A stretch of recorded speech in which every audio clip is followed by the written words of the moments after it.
So this week we're at the Unmanned Tactical Applications Conference, which is hosted at the Guardian Centers in Perry, Georgia.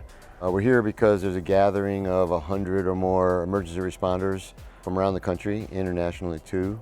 Military, civilian, public safety, emergency response, a real wide swath of the user community that have been adopting our aerial tests.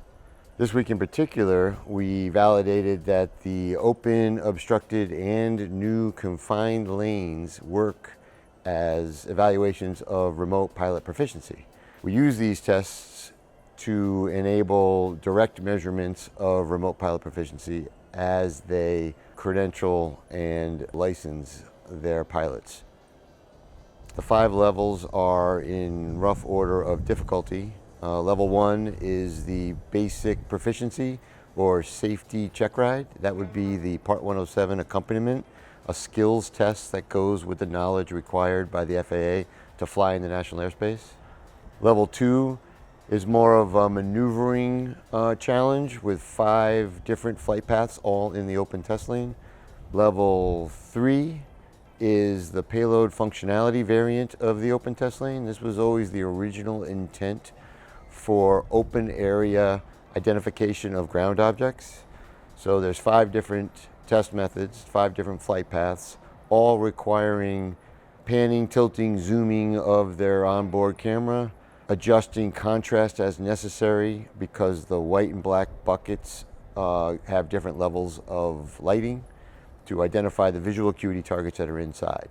Level 3 is considered the minimum requirement for emergency response and public safety pilots. Level 4 is the obstructed test lane. That's flying in close proximity to objects of interest.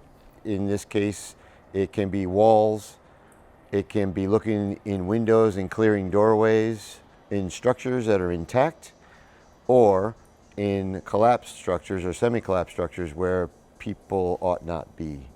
The obstructed test lane evaluates drones flying within 6 feet or so, 2 meters of the object of interest, and provides 2 buckets verging at a point so they can triangulate their position and know that they're safe, even though they're very close to the object itself.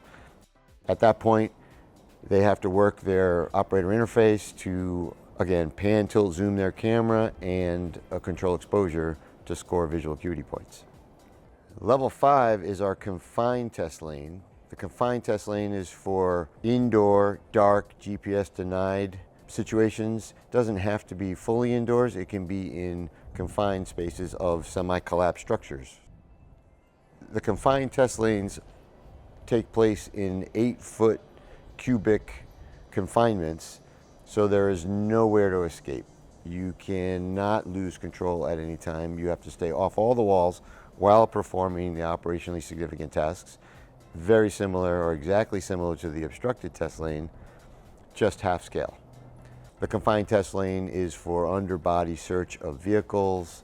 It is any mission that requires very tight tolerances on station keeping.